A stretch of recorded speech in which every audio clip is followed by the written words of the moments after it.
8 de la mañana con 44 minutos, 8:44 minutos. Saludamos a esta hora con nuestra invitada. Se trata de la directora de la Agencia de Marketing y Comunicación 3.0, Sheila Bilker. ¿Cómo está, Sheila? Buenos días, bienvenida. Le acompañamos a Alexis Moncayo, quien le habla, Licenia Espinel. Gracias por estar en Punto Noticias de Radio Pichincha en su primera emisión. Cuéntenos un poco sobre este trabajo que han hecho, al que han titulado Miradas de los ecuatorianos hacia el clima social, político y el panorama electoral de cara a la segunda vuelta. ¿Cuándo lo hicieron? ¿Qué ficha técnica tiene? Cuéntenos un poquito, por favor. Buenos días, bienvenida. ¿Qué tal, Licenia? ¿Qué tal, Alexis? Un placer acompañarlos esta mañana. Mira, lo que nosotros hicimos fue un estudio entre el 11 y el 13 de febrero. Es decir, que se trata de un estudio postelectoral, una vez concluidas y conocidos los resultados electorales, para capturar un poco el pulso de qué es lo que va a estar pasando, o cuál sería la línea de base de la segunda vuelta. Así que yo te diría, es un típico estudio postelectoral que en este caso tiene además, bueno, una medición para entender cuáles son las preferencias de los ecuatorianos de cara a lo que viene. Y una de las cosas que medimos siempre y que yo te diría que es un gran, no te diría precisamente un predictor de voto, pero sí te ayuda a entender cómo está la cosa, es la evaluación de la gestión. Nosotros hoy vemos la evaluación de la gestión del presidente Noboa en torno a 45, 46 puntos, 45,2, eh, y un rechazo de 49 también, 49, 50 puntos. Entonces, yo te diría que el clima en relación con la figura presidencial y el desempeño presidencial, bueno, está, yo te diría, un poco retrasado en relación con una disputa de balotaje donde todo es a todo o nada, ¿no? Digamos, en definitiva, nosotros siempre decimos, en un balotaje cada punto vale doble, porque el punto que pierde un candidato lo suma el otro o al revés. Entonces, ves ahí esa escena de esta idea de que cada punto vale doble. La otra cosa que medimos es pisos y techos electorales. Ahí lo que vemos es un techo de Noboa de en torno a, también parecido a la gestión, los 46 puntos que tiene, 46,5, un poquito estoy mirando los números para decir con exactitud, 46,5, con lo cual lo que ves ahí también es yo te diría, un techo que estira un poquito la gestión, pero no termina de hacer la diferencia. Luisa González tiene un techo de 49,4 de piso, 51 de techo. O sea, es una elección reñida, ¿no? Digamos, como vos ves, es una diferencia de cuando presentamos los escenarios, nosotros tenemos 50,6 para Luisa, o sea, nosotros decimos, están en los márgenes de error de los trabajos de investigación, ¿no? Ujú. Y para Novoa de 46,5. Entonces, esta escena de 50-46, si querés, o sea, con 4 puntos de distancia, hay que considerarle una escena que, bueno, que muestra una favorabilidad para Luisa González, pero que también es muy reñida. Están muy cerquita uno de los otros. Es una escena, digamos, es por supuesto una escena de punto de partida. Yo te diría, está más fácil hoy para la candidata la candidata desafiante que para el presidente en ejercicio. Pero bueno, con una escena realmente ajustado, y donde lo que vemos es, bueno, por ahí que la pregunta es qué es lo que hace la diferencia, ¿no? Y yo creo que aquí la diferencia es, bueno, hay algunos interrogantes que se presentan en esta elección, que es, yo te diría, poniéndome en la piel de los dos búnker, es dónde vamos a buscar votos, ¿no? ¿De dónde se sacan votos? Porque tuviste una primera vuelta hiperpolarizada, digamos, donde los dos principales candidatos prácticamente sacaron 9 de cada 10 votos en disponibilidad. Entonces, o poco menos de 9, pero digo, para hacer números redondos.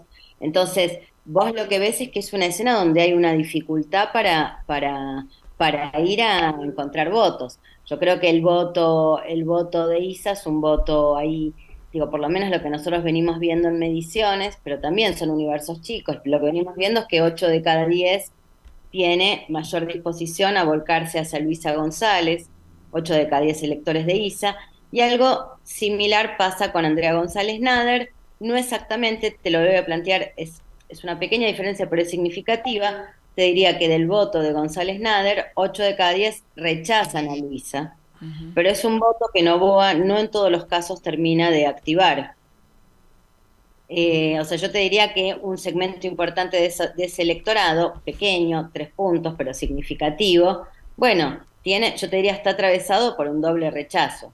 Entonces, una primera zona, un primer lugar donde mirar para ir a buscar votos, por supuesto, son los que votaron terceros espacios. Una segunda zona son los que votaron blanco e impugnado, que por ahí en la escena más agónica, por ahí se Ujú. movilizan con una decisión más en ciernes. Y hay una tercera fuente de votantes que son los que no fueron a las urnas en las generales y Y que van a van a ir ir o a la en la segunda. primera vuelta y van a ir en el balotaje, que eso es algo que en general suele pasar en Ecuador. La relación entre generales y primera vuelta en general crece. Tampoco es que crece una enormidad, digamos, ya yo te diría la participación en Ecuador para una primera vuelta es muy alta, es alta, es alta. Entonces, bueno, creo que va a ser una elección realmente reñida. Hoy con un punto de partida que te diría que digo, llegaron aquí con un empate muy fuerte y hoy con un punto de partida de una pequeña ventaja o una ventaja para Luisa, pero en un escenario realmente Complicado. muy reñido y yo te diría en un Ecuador muy polarizado. Hola, hola Sheila, un gusto saludarle, Bueno, buenos días. ¿cómo Ahí te va? la pregunta es, tomando en cuenta ese escenario que mencionaba de entrada, del hecho de que la primera vuelta 9 de cada 10 electores decidieron entre estas dos opciones y viendo que no hay mucho tampoco de dónde sacar votos porque el porcentaje de Andrea González, del mismo Leonidas Issa, son porcentajes muy bajos para definir la segunda vuelta, hay posibilidades de que, por ejemplo, hablemos de Luisa González, le pueda quitar unos pocos votos a Novoa, de que el electorado en esta segunda vuelta, además por las cosas que están pasando en el país, digan, no, 4 años de lo mismo quizás no es lo mejor, y que pueda decidir cambiar lo que fue su voto en primera vuelta en esta segunda. ¿Hay alguna posibilidad de eso o no? ¿Se mide eso en este estudio? Sí, bueno, a ver, vos lo que me dices acá, o sea, tenés muchos modos de analizar esto que vos me estás preguntando. La pregunta en definitiva es, ¿Novoa y Luisa han tenido en primera vuelta voto blando, Exactamente. voto por otro? Mira, la verdad que lo que tengo que decir es, en un país polarizado, a priori, la respuesta intuitiva es no, y cuando ves los números, lo confirmás. O sea, yo te diría, obviamente siempre hay márgenes, digo, siempre hay pequeños espacios para encontrar electores que dicen, uy, no, creo que cambié de opinión. Yo creo que en este caso son marginales porque vos lo que estás viendo es que acá el 96, 97, 98% del electorado de cada uno de estos dos candidatos está muy decidido, lo ves en firme, lo ves incluso valorando positivamente todo lo de su candidato. O sea, lo que vos ves son, más que una preferencia electoral, ves una certeza electoral.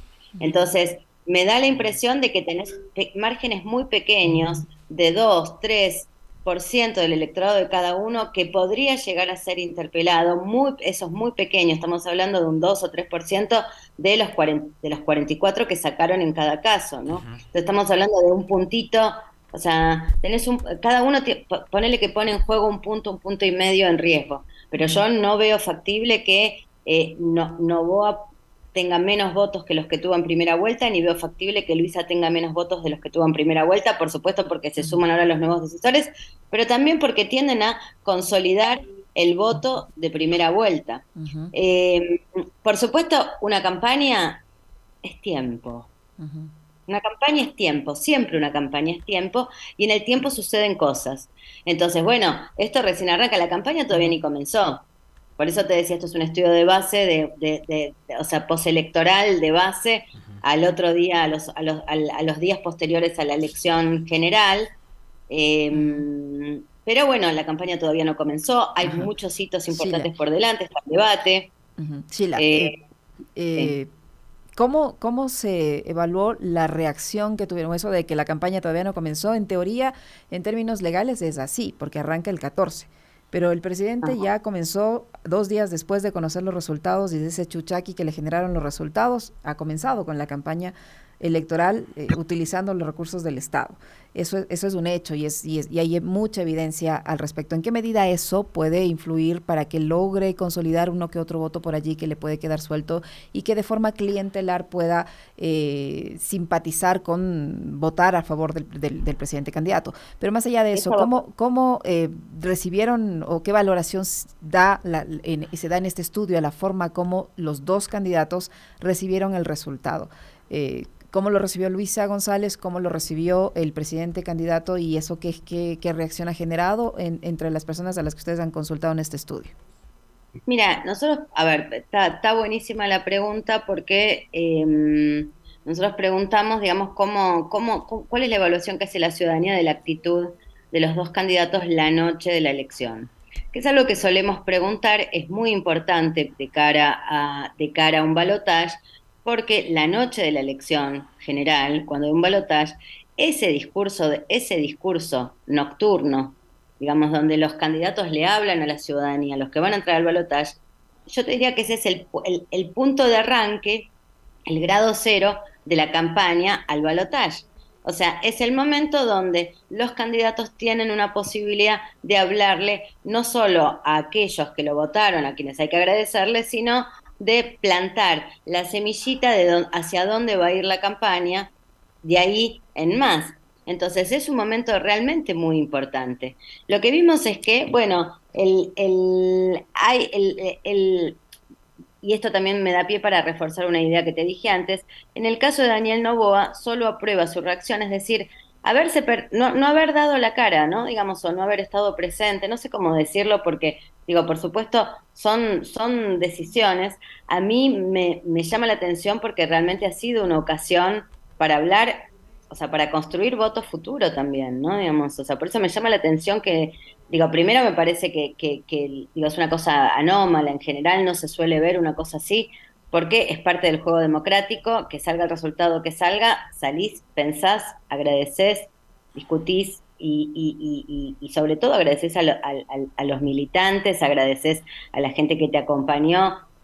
O sea, en general es raro no ver, digo, y además porque yo te diría, es parte del juego de la democracia. Salga lo que salga, los candidatos la noche de la elección hablan. Bueno, lo que vemos acá es que digo, esa actitud tuvo un rechazo de 50,1, o sea, más de la mitad rechazó, pero vos fíjate que hay un 44% de aprobación y en ese 44% de aprobación prácticamente se sostiene sobre su electorado, Ujú. ¿no? Digamos, o sea, más de 9 de cada 10, o sea, casi la totalidad del electorado que votó a Noboa le parece que estuvo bien, que se lo tomó con calma, y que vale no, o sea, que estuvo bien.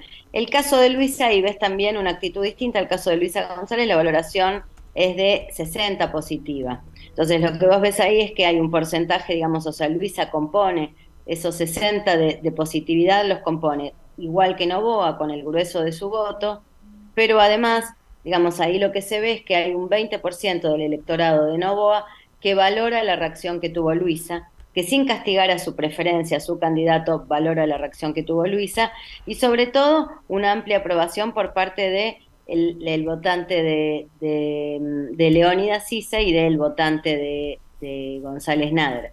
Entonces, cuando vos ves esto, lo que te das cuenta es que, bueno, que la ciudadanía cuando hay momentos de mucha intensidad como es una elección, bueno, están mirando qué hacen los candidatos, ¿no? Digamos, o sea, parte del juego democrático es elaborar una postura, una idea, yo te diría, un mensaje claro para compartir con la ciudadanía. Por eso yo te digo, yo creo que el no haber hablado es daño autoinfligido en el caso del presidente Noboa. Mucho se ha hablado también sobre el surgimiento del antinovoísmo, así como hay voto anticorreísta desde hace mucho rato y que se lo viene midiendo, también ha surgido el antinovoísmo. ¿Ese rechazo puede catalogarse ya como tal? Mira, nosotros estamos, digo, cuando vos tenés un país partido, cuando vos tenés un país hiperpolarizado como es el Ecuador, y como son muchos países de Latinoamérica, ¿eh? O sea, son muchos los países donde nosotros venimos viendo este fenómeno de hiperpolarización. Cuando vos tenés un fenómeno de hiperpolarización, no solo, o sea, en general tenés algo que corta. En Ecuador históricamente cortó el correísmo, entonces vos tuviste durante muchos años correísmo, anticorreísmo, pero cuando tenés un candidato que es un presidente en ejercicio, es lógico y natural que se arme también, digamos, una aceptación o rechazo de los dados. Entonces, yo te diría hoy, el Noboa sí, Noboa no, también forma parte de esta campaña. Entonces, obviamente, Noboa sí, Noboa no, tiene en el Noboa no, en las partes más intensas, algo del orden del antinovoísmo. Entonces yo te diría, son ordenamientos, nosotros usamos esta palabra que yo me la tengo prohibida para decir en público, pero que son clivajes, son ordenamientos, son zonas de separación, ¿no? Digamos, que bueno, que muchas veces se solapa uno con otro. En el Ecuador, lo que hay que decir es la escena polarizada, por supuesto que muchas veces anticorreísmo o antinovoísmo expresan una sensibilidad similar que es la preferencia por uno o por otro. Pero sí, para confirmarte, efectivamente hay un ordenamiento que es Noboa sí, Noboa no, y no solamente correísmo sí, correísmo no. Para finalizar, de acuerdo a este estudio, ¿quién tiene posibilidades de crecer más hacia la segunda, hacia la fecha de la elección de la segunda vuelta? ¿Quién muestra posibilidades de crecer un poco más a los resultados que obtuvo en la primera vuelta? En relación con los 44 iniciales que obtuvieron ambos. Ajá. Nosotros hoy vemos con posibilidades de mayor crecimiento y más consolidada a Luisa González. Pero te decía, es lo que te decía recién, 50, nosotros estamos viendo 50 para hoy activos, 50 para Luisa, 46 para Daniel Noboa. Entonces, yo te diría, pareciera que el favoritismo está claro. Ahora, para un balotaje 50, 46 hay que reconocer que es una elección reñida. Reñida por esto que decíamos al principio, que es cada voto vale doble, ¿no? Eh, También, por supuesto, digamos, o sea, digo, si un candidato, cuando digo cada voto vale doble, digo, si me dejas explicarlo, es esto. Por ejemplo, hoy estamos en 50-46. Si González crece un punto y se va a 51, Novoa se va a 45. No, bueno, en este caso no, porque hay indecisos. Pero ponele que tengas un escenario de 52-48. Si uno crece un punto, 53, el otro se va a 47. Empieza a ser una diferencia, ves, más grande. O sea, son 3 puntos, pero que la diferencia son 6.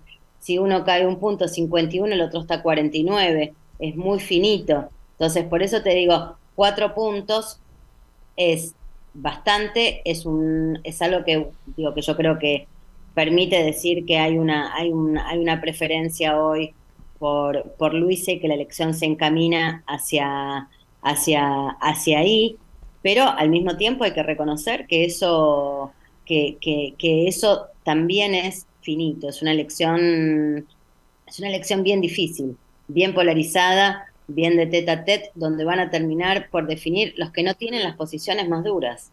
Uh-huh. Qué interesante. Muchísimas gracias, Sheila. Muy gentil por acompañarnos y por contarnos los detalles de este estudio. Muy amable. Gracias. Un placer, Liceña. Un placer. Igualmente.